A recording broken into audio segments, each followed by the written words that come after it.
Zero and span circuits. They are very important part of analog signal processing, ASP.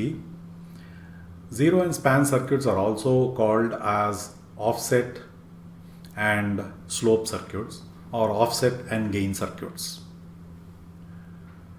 So while interfacing transducers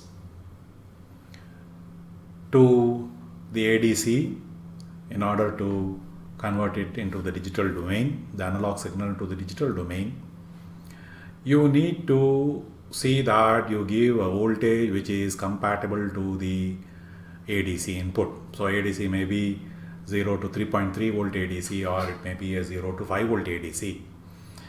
But the transducer, so let us say it's a temperature transducer, it may probably give an output of 2 volts to 3 volts for a 0 to 100 degree centigrade temperature change. Or you could take probably a load cell or a pressure gauge or a strain gauge, where when there is no strain there may be some DC voltage, and when the strain occurs, for every delta change in the strain there will be some voltage which will be given probably in microvolts. And you can't give the microvolt values directly to the ADC. The resolution may not be proper. You may have to amplify it. You may have to change the offset. You may have to change the gain or the slope, and then make it compatible, the voltage to be compatible, and then only give it to the input of the ADC so that it may convert it into an appropriate digital signal. So changing the offset translation is called the zero circuit, zeroing circuit or zero adjust. Changing the slope or changing the gain is called the span. So that is why the term zero and span circuits have come about. So let us discuss the zero and span, which is the important part of any analog signal. Immediately after the transducer has to pass through the zero and span circuit, and then only it has to go through any other filter or other circuits before actually going to a sample and hold in the ADC. So let us now discuss this zero. So if I take a transducer, just as I was mentioning, the transducer can be anything. It will give an output. It will measure a physical variable on this side. The physical variable could be a temperature, a pressure, velocity, angular speed, so on and so forth. And output will be an electrical signal. Either it will be in the form of a voltage or in the form of a current. But that can be a very small value. It could be in microvolts or it could be in microamps. And this cannot directly be used by an ADC to convert it into the digital domain. So as an example, as I was saying, load cell, it gives, let us say, 20 microvolt per kg.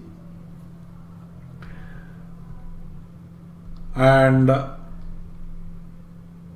when there is no load, on the load cell, it will give 20 millivolts at no load.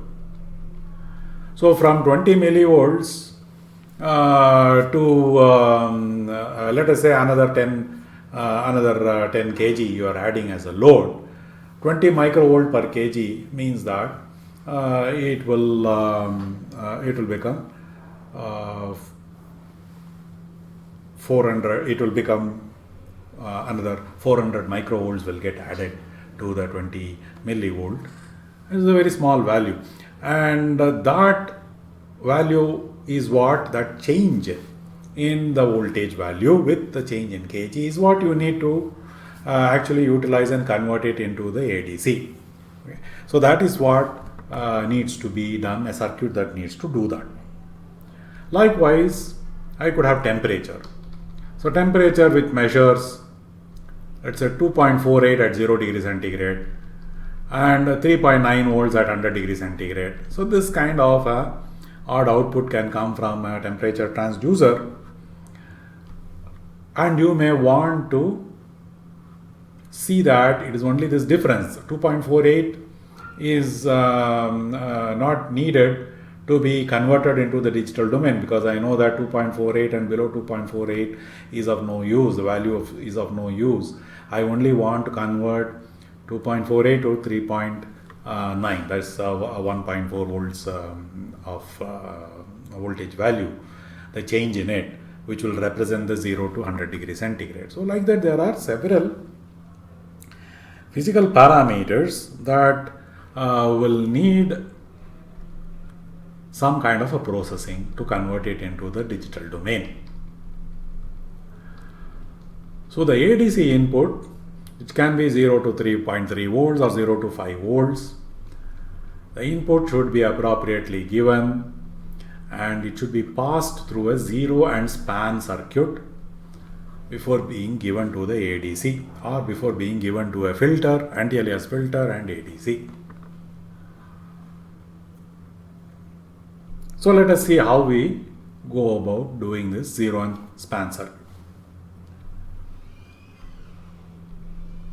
So zero and span circuit are also known as offset and slope adjust circuits, or offset and gain adjust circuits. So let me say that the physical parameter is X and the output of the zero span circuit is Y. So this X can be any physical parameter, as I said. It could be temperature, it could be weight, it could be pressure, it could be voltage, it could be current, it could be speed, it could be velocity, it could be distance, it could be strain, so like that. And Y is the output of the zero span circuit. So let me draw a graph here. So let me take the x-axis as this X, the physical variable, temperature let us say, and the y-axis is Y. So the physical variable temperature varies from 0 to some 100 degrees centigrade, let us say 0 degrees centigrade to 100 degrees centigrade, and the y-axis variable here, now let us say zero span circuit is not there, it is 1, this is 1, this is having a input output ratio of 1. Then let us say that the transducer output gives 2.48, and at this point when 100 degrees centigrade it is 3.9 volts, let us say. So this is your transfer curve.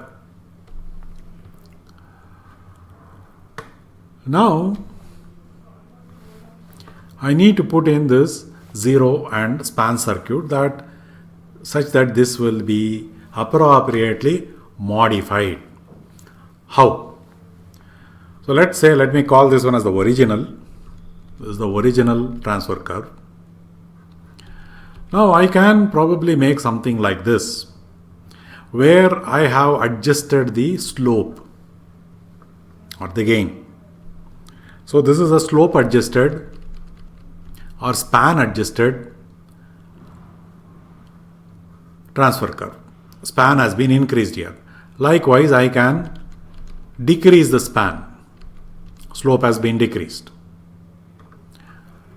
I can have a parallel line directly but shifted down such that it starts from 0. So this is an offset adjustment, translation. So this is 0 adjust or offset adjusted. I can have something like this, which is having a 0 adjust and span adjust. So all these things are possible, and I need to adjust it in such a way that 0 degrees I want 0 value of voltage output, 100 degrees let us say I want 5 value of a voltage of 5 volts. Accordingly, I should be able to adjust the values in such a way that I can give it to the A to D in a compatible manner. So we will look at this zero and span adjust circuit. So let us look at and draw this zero and span circuit, which is able to do this span change and zero change, that is offset change and slope change. Let me make some space here. So let me draw this op amp. So first let me draw an inverting amplifier here. I'm going to place two resistors in this fashion, putting an op amp. The plus is grounded, minus I'll put in the VCC and VEE, and output connected. So this is the typical inverting amplifier. I am going to make it as a summer. I will add one more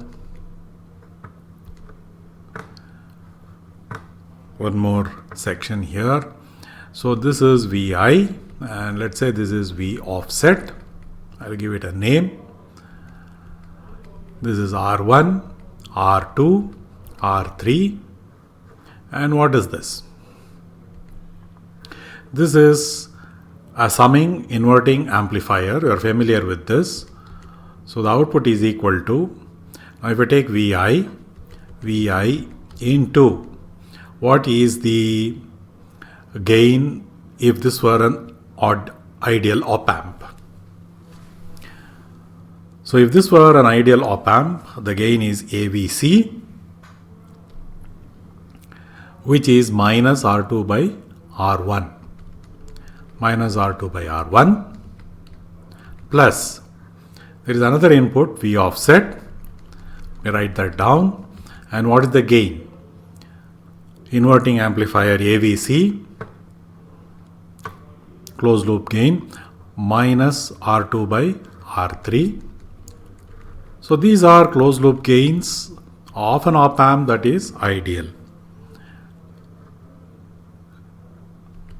Now to this output, because there is minus sign here, I would like to convert it into plus sign. So one more inversion. So this is one inversion.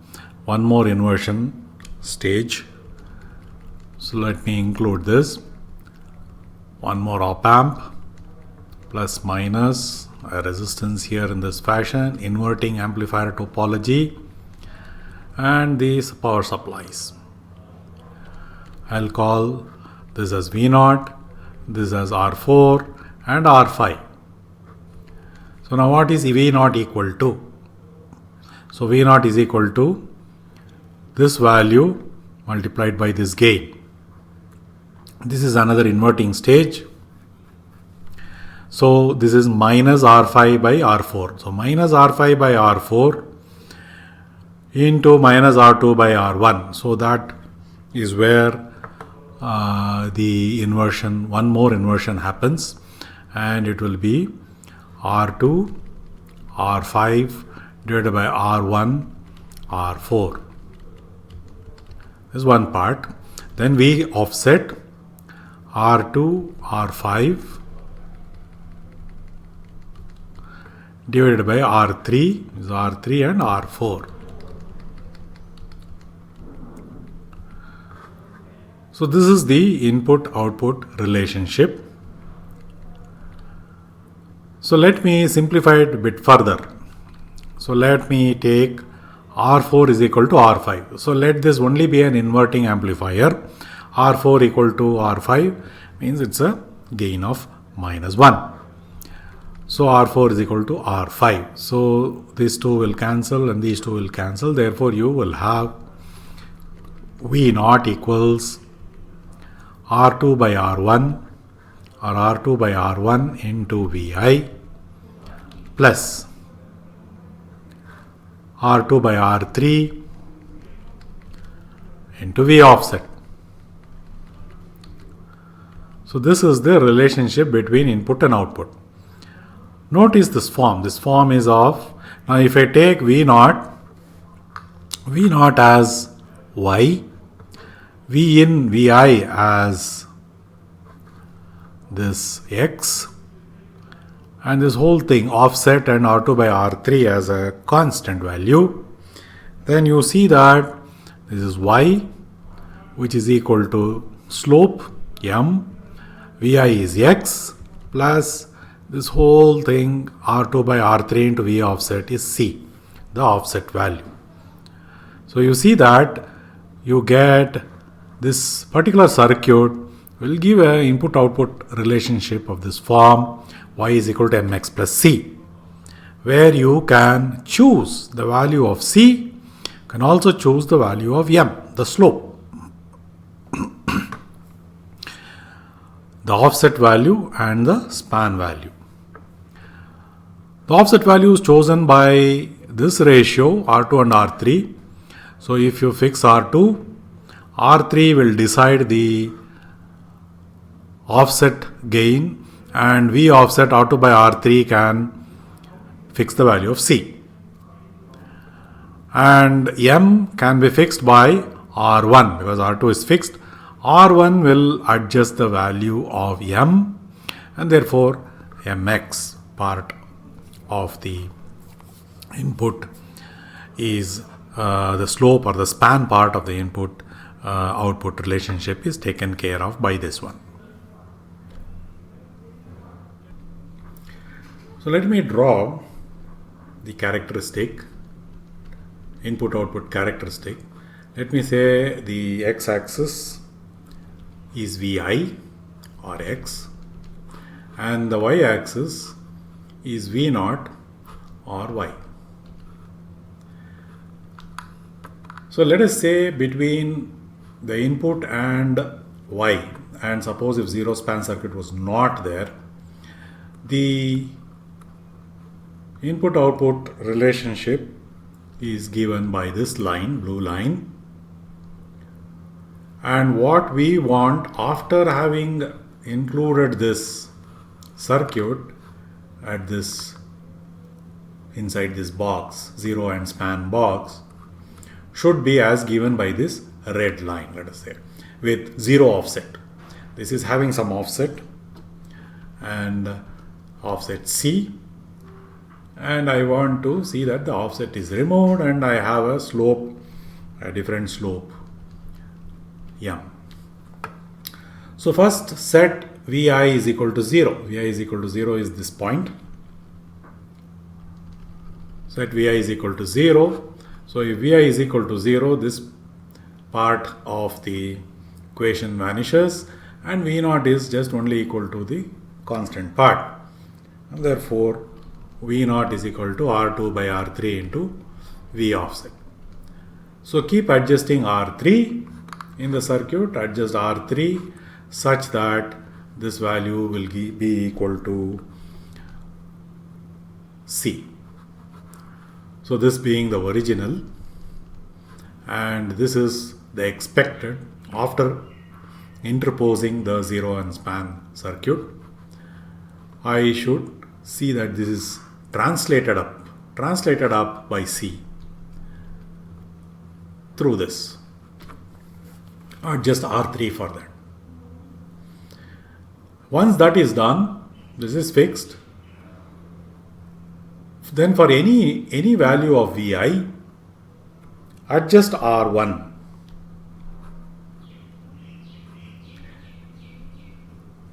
Adjust R1 to get a value of M. So you can take some multiple points, Vi points, one at least minimum 2 points, and then find out what is the output V0 and keep adjusting R1 till you get the proper value of M. So this way you can adjust M, the span or the slope, and also the DC translation or the offset or the zero adjust.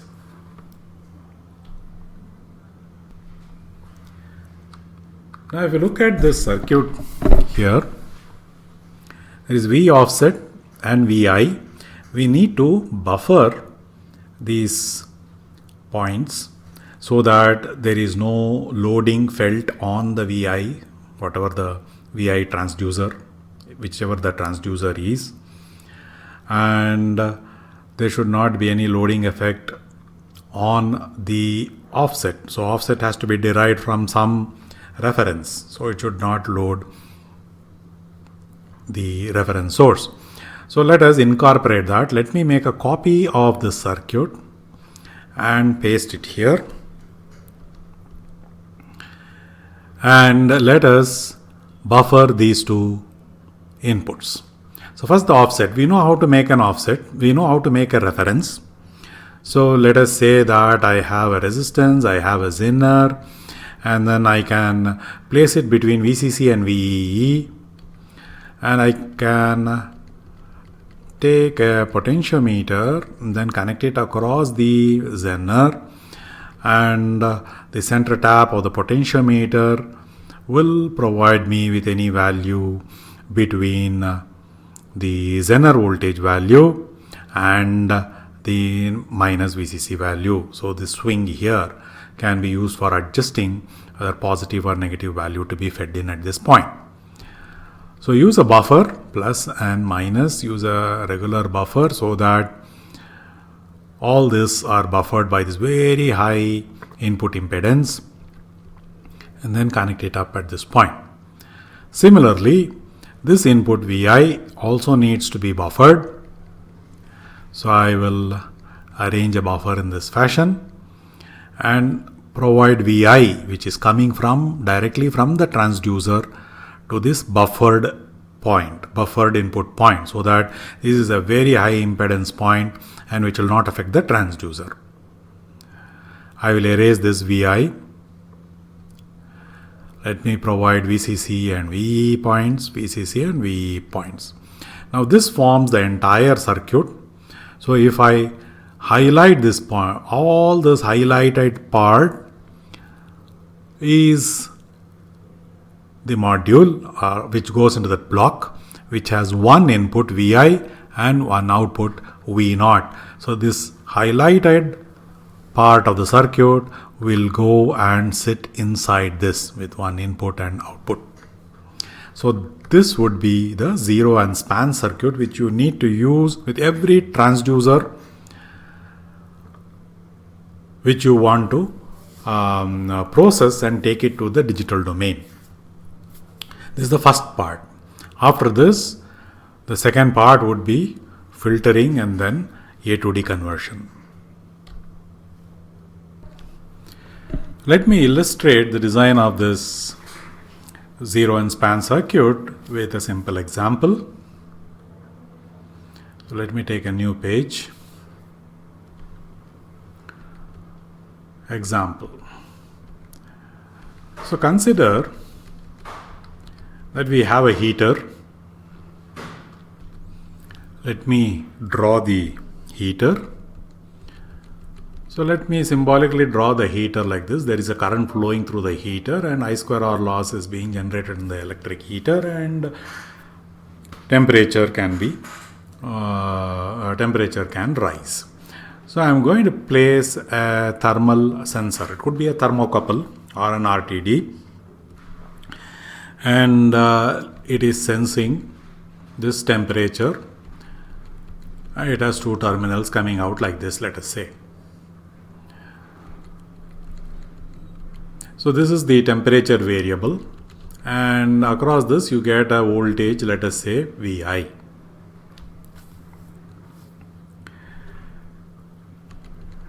So now this is the problem. Let me write down the problem statement. At minimum temperature, when this temperature is at a minimum, then Vi is at 2.48 volts. And when the temperature is at its maximum, then Vi is at 3.9 volts. And an A to D, analog to digital converter, is used to convert Vi to the digital domain.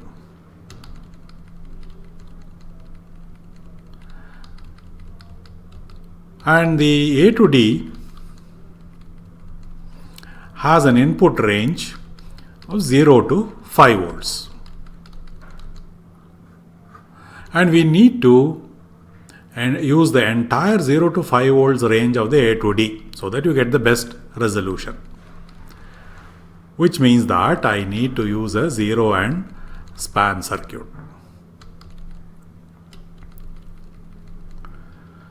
So let me copy this and then paste this again here. And Vi should be given to a zero and span circuit, and the output of the zero span circuit goes to A to D. This is the problem statement. And at this point, I have 2.48 to 3.9 volts variation. And for this 2.48 to 3.9 volt variation, I want an output here, just at the input to the A to D, as 0 to 5 volts. This is the problem statement. A zero and span circuit is nothing but what we have discussed here. This is the zero and span circuit, Vi, and this is the V0 of this block. So we need to find out these various values. So I will try to find what are the values of all these resistor values for an op-amp that is considered as ideal. Okay. Then afterwards, assume a practical op-amp like TL084 or 741 or any other op-amp that you are familiar with. Download the data sheet and do an error budget. Go start from here, and what is the error that will occur at the output of this op-amp, what is the error that will occur at the output of this op-amp, what is the error that will occur here, and what is the error that will occur here, based on our inverting and non-inverting amplifier outputs, based on the inverting and non-inverting amplifier topology and the non-ideal actual closed loop gains of the op-amp, considering the non-idealities of the op-amp. So that exercise I will leave you to do along similar lines that we did with the Octave script. You have to use the Octave scripting or MATLAB scripting because it is difficult to do by hand. So first let us get the design done. Let us do the design of these components considering op-amp as ideal. So first M. So this is the governing equation that we are going to use. Y is equal to mx plus c, or V0 is equal to R2 by R1 Vi plus R2 by R3 V offset.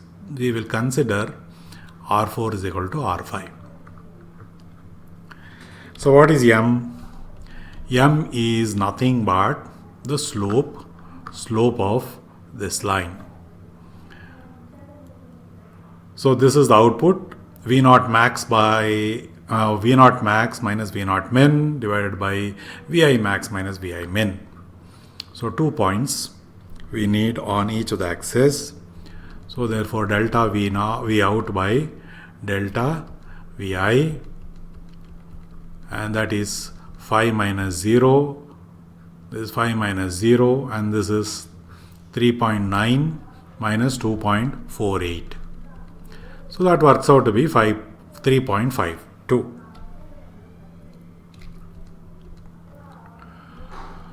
Okay, so now this is nothing but M, and M we know is R2 by R1 ratio, isn't it?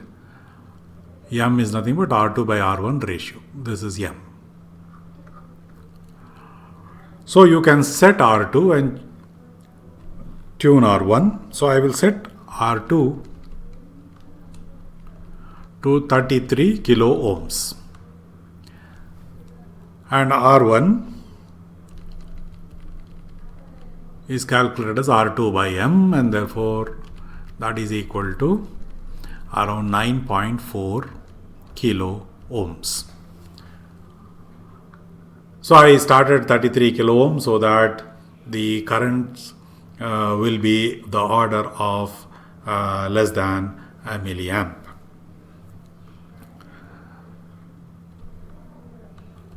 So next, let us set R4 is equal to R5, and that also 33 kilo ohms.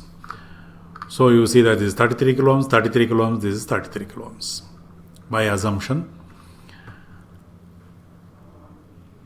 The next step would be At Vi 2.48 volts, at Vi when it is minimum 2.48 volts, I want output of the zero span circuit to be 0. I want the V0 to be 0.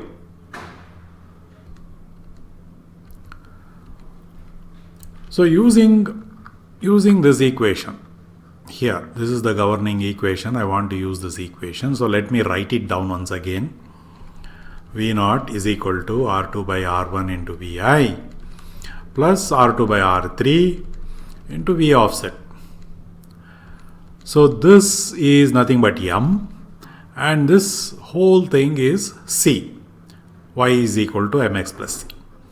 So when it is 0, 0 is equal to M is 3.52, which we calculated here, into Vi. Vi is 2.48 when output is supposed to be 0.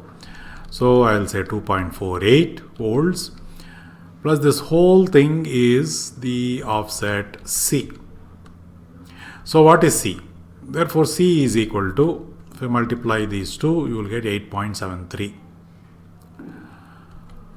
Now this C is also equal to this equation, R2 divided by R3 into V offset. So you need V offset. So it's equal to minus 8.73 means that V offset should be a negative value. So if I look at this circuit, so V offset here should be a negative value. So therefore I could start with minus 12 volts and adjust R3. So let us say I will position it to minus 12 volts VEE, and V offset will be minus 12 and R3 can be adjusted accordingly. So let us say that I will set V offset to VEE value of minus 12 volts. An example.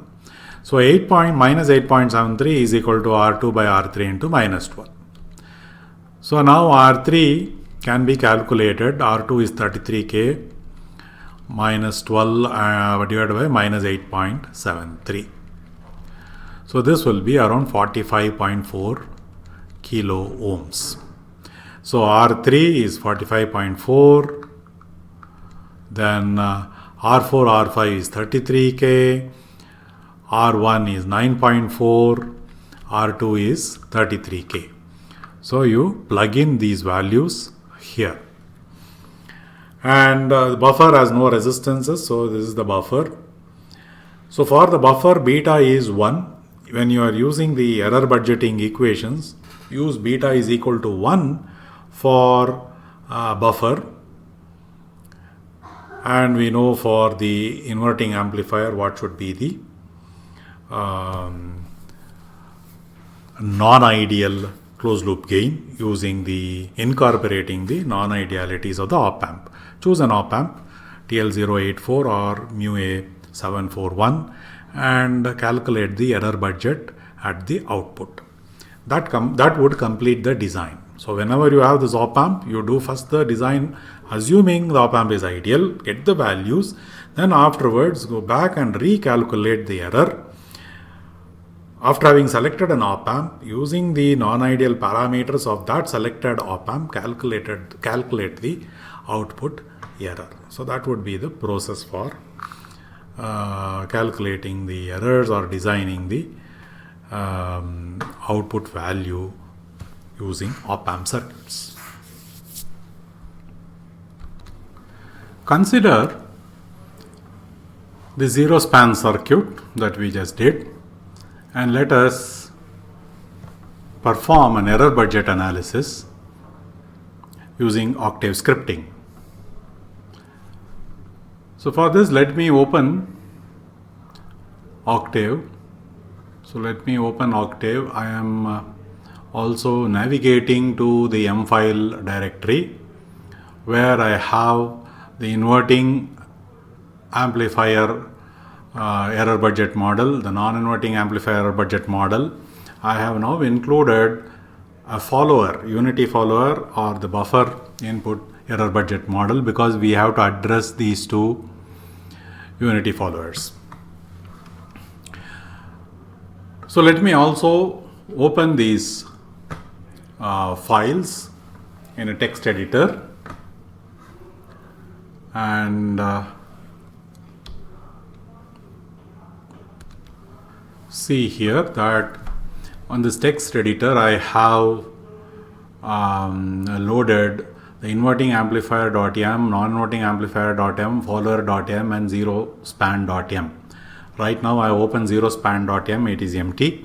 We will fill it up with the circuit details. I will push this here so that we are able to at least see this part of the circuit. Now we have earlier seen the script of the inverting amplifier function, where you give the AVC, AV, IB, VIO, RID, R0, R2 and the input, and the output is calculated including the non-idealities of an op-amp. Likewise, the non-inverting amplifier function is also there. So now I have created one more function for this unity follower. So this is the third primitive, and with these three primitives you should be able to do any circuits error budgeting. The third primitive here, you see that this is the follower. Follower has some change in the denominator. You see that one of the term is removed, it has vanished. The reason is this. Let me go back to the earlier video on the error due to finite output resistance. Refer back to that. So this is the finite R0 error that we discussed earlier. It has two parts, as we see, that V0 getting reflected to the input and IR2 into R0 also getting reflected to the input. These are the two parts. Now in the case of unity follower, R1 is infinite, R1 is not there, it is infinite. R2 is a short, R2 is 0. So therefore there is only a connection, copper connection between the minus and the output, and because the minus to plus in input impedance is infinite or close to infinity, very large value, there is no current flowing through a buffer from the minus to the output. Therefore this term will not be there. As a consequence, this term will not be there, will be absent. So that is why I have removed that term from here. So that is the only change for the follower, and beta is equal to 1 because the feedback ratio is unity. So now let us go to the zero span. So this circuit, this zero span circuit, and start writing the actual gains as compared to the gains with ideal op-amp that we used for designing the various components. With that design value of the components, which is this 33K, 33K, 33K for all these components, and then you have 9.4K for R1 and R3 is 45.4K. So okay, with these values, let us now calculate what is the error budget, assuming that the op-amps are TL084. Let us now consider section by section, first the input section, and then the inversion section, and then the inverting section as you see here. So let us first begin with the comment showing that this is a sample file to calculate the output voltage of an op-amp circuit, considering also the effects of non-ideal parameters. It is this op-amp circuit, and like as we did before, let me clear the screen and clear all variables, and AV.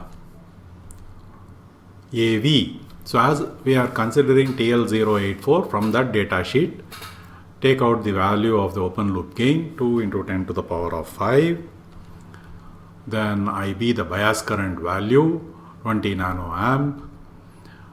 Then the VIO, only I'm assuming that the DC, constant DC part which is compensatable is compensated. It's only the drift part with temperature which cannot be compensated. So I'm taking 10 microvolts per degree centigrade into 50 degree centigrade temperature swing. RID is 10 into 10 to the power of 12. R naught is 300 ohms. So now we have to apply the input. This is the reference, V reference. We said that let us apply a V reference of minus 12 volts, right? We have a V reference of minus 12 volts that we are trying to apply to the offset. And VI is the value from 2.48 to 3.9 volts, which is coming from the temperature transducer. Which is here. So X, if the temperature varies from minimum to maximum temperature, the output of that is coming to be 2.48 to 3.9. Okay, it is like this. And we need 0 to 5 volts. So next, let us put in the value of the input variable here. The input variable where I am using a vector or array. So Vin is an array. Unlike last time I put them in a for loop, this time I am going to use vectors, which is the power of the MATLAB and Octave. So starting value 2.48 to final value 3.9 in steps of 3.9 minus 2.48 by 100 intermediate values. So this is the array of input. Next, this value. So this value also I want to have it as an array having the same dimension as Vin. So Vref here, I am using ones, which is the size of Vin. This is an array of ones having the size of Vin of this into minus 12. So that we can give minus 12 here. So that what you will get is minus 12. And here you will have Vi. So next let us use the practical values of the input-output relationship and find out what is V offset and what is this value Vi here. So V offset, VOFF I am calling here as the variable, output of the follower, output of a follower, gain, ideal gain of 1, this is the open loop gain, IB, VIO, RID, R0, R2 is 0, and Vref is the input. Vref is this, which is coming from here, minus 12 volts. So that is the input. Again, Vref is an array and therefore V offset value which you get here is also an array. Easy for plotting later. Then Vi, the value that I get here is out of this buffer.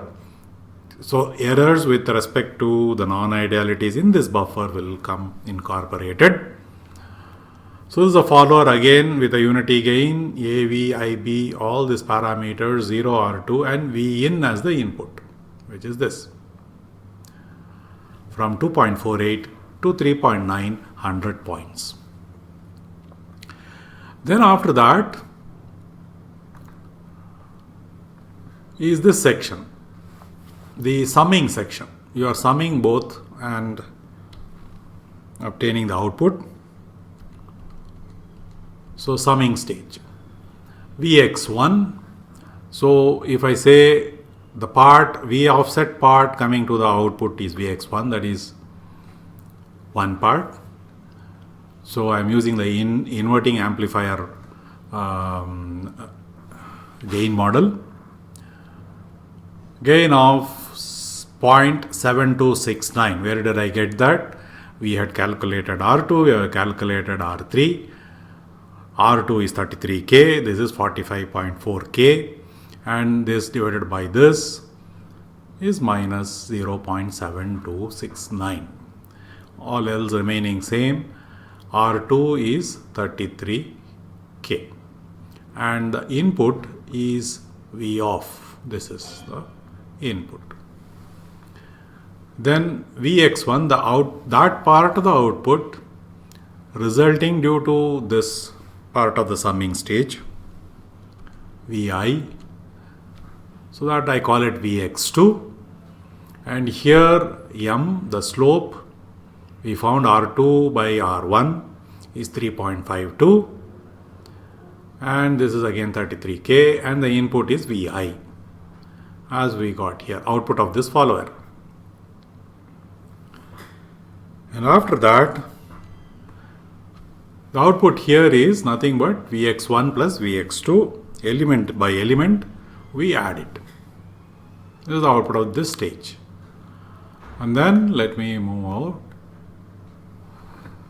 You have an inverting stage, so that I invert the negative sign and I get an output that is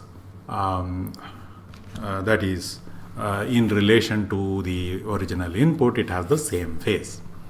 So let us have this inverting stage. So this output V0 is using a inverting amplifier model, gain model. Gain is -1 because we have taken R5 and R4 as same. R5 is 33K, this is also 33K, -1. And this is 33K, which I have indicated here. And input is Vx. What you have here is Vx. This value is passed as the input to that. So the output that you get is an array, and that is what we need to plot and see with respect to the input. But we also need to know what would have been the V0 ideal. V0 ideal when you had used op amps which are ideal. So it consists of Vin into, Vin into gain of 1 into gain of minus 3.52 and minus 1. That would be the ideal gain for Vin part, and for the Vref part, gain of 1 minus 0.7269, this part, and then minus 1. So that would be the ideal gain. As Vref and Vin are arrays, VO ideal is also going to be an array. And then after that, let us do some plotting. So the error budget. So the error is V ideal minus V0 dot slash means element by element division of VO ideal elements. Into 100 will give you the percentage error. So let me plot Vin and V0, Vin and VO ideal. So this will give the input output curve, and let us pause, let us observe this output, and after we pause, let me also plot the error, Vin versus error. So that title is error percentage. Input is the x-axis is input and the y-axis is the error percentage. Now this we should be able to run this script file in Octave. Let me save this.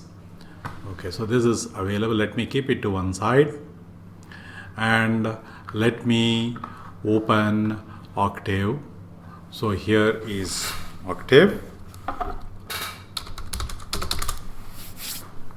and I am also in the right folder, in the M files folder. Follower, inverting amplifier, non-inverting amplifier, op amp was the old circuit that we used for a single op amp, zero span. This is what we need to call.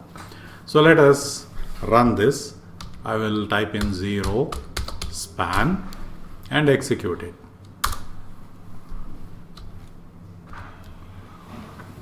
So you see that input output relationship, the x-axis is the input.